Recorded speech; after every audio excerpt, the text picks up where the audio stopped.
Part 2, The Child of Resilience. That is who I am. I was born to a woman with her own life traumas at one of the lowest points in her life.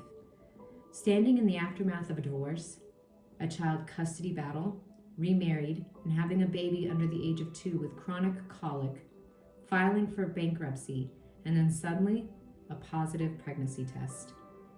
I do recall feeling her overwhelming pain in the womb.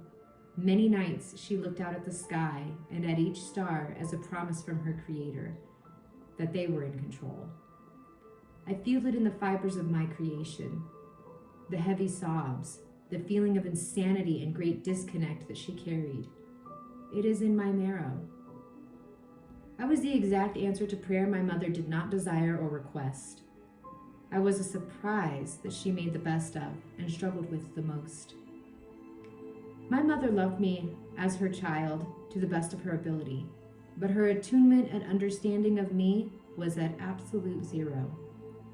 I was seen as stubborn, abrasive, uncouth, beautiful, beastly, feral, and all of the things that frightened, horrified, and shamed her. I also inspired, encouraged, and entertained her. Ours was a very dysfunctional trauma bond. However, my mother did manage 2 wonderful things for me growing up. 1, she enabled all of her children with solid reading skills. 2, she also found a way to tell me the truth on occasion. Not to imply my mother was a liar. However, sometimes one discovers themselves needing to purge a truth they have been isolated with for too long. My mother found me fit to carry her darker truths. On one occasion, I remember in my mid-teens, on a long car ride home from a family gathering across the river in Arkansas, the following statement: "You're the girl in school that I hated. I have no idea how I ended up with you." We were not even fighting or upset at the moment she said it. I had unknowingly created a safe space for her to be brutally honest with no malice. As harsh and triggering as these words sound or read, all I saw then and all I see now is her pain. I remember her face when she said it. It was as though there was a deep realization of her own trauma and resistance to fully embracing her daughter's character that she questioned time and again, character that she was doomed to not understand.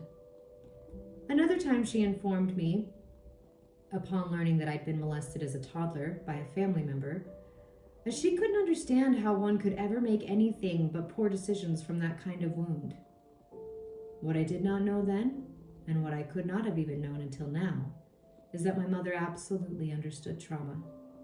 She understood that my childhood trauma had imprinted a kind of brokenness in my brain and its patterns. My mother was a traumatized woman who was triggered by her traumatized daughter.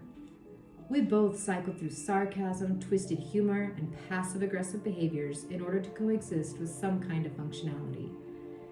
When I became an adult and made my own life choices, we wounded each other with our words, fears, and shame. We were screaming for love at each other, and I had no idea. We did not speak to each other for several years. This separation came after my mother, her mother, my person, Nanny, died. It was as though much of ourselves died with her. I was afforded the gift of reuniting with my mother in the final years of her life. Much of our relationship was filled with shallow kindness, and on my end at least, a sense of deep love. Love that would never be safe to be expressed or accepted by her. I do believe she had love for me. I accept that she truly desired for all of her children to find happiness and real love in their lifetime. As I write this, it has been 5 years to the day since I received the call that she died. The circumstances around her death are complicated and painful. It took a few years of wrestling with anger and shame to even be able to mourn her. I hired my own trauma recovery coach to get through it, and I will never be without one. The healing and growth that my coach afforded me is some of the most beautiful work in the world. In taking time to observe the wounds my mother and I shared, I've learned how to heal. I've found within myself the resources to restore. I once had a traumatized brain, and now I have a renewable, healing, restorative response system that is fully engaged. As I write this book and tap into my ancestral understanding, I hope that in healing my own trauma, I have also healed my mother's, grandmother, great-grandmother, and so on. I hope to be the one who breaks the generational curses and toxic cycles.